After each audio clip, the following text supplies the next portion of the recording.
may nikos-nikos recipe. Ano ko to? Fry. Tapos, hindi ko yan tinimplahan.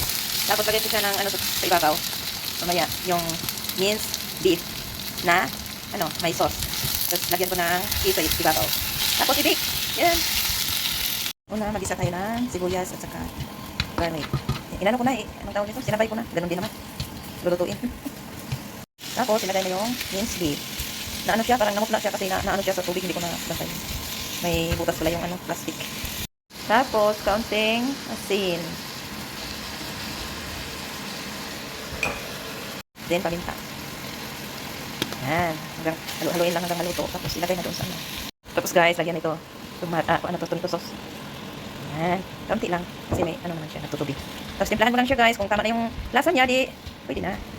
Ayan, luto ng ating giniling. Tapos, ilagay mo lang siya dito. Mahirap din yung, ikaw pa yung nag-video, no? Tapos, nagluluto ka. Walang ano. Yan. Tapos, i-ano mo lang, it's scattered.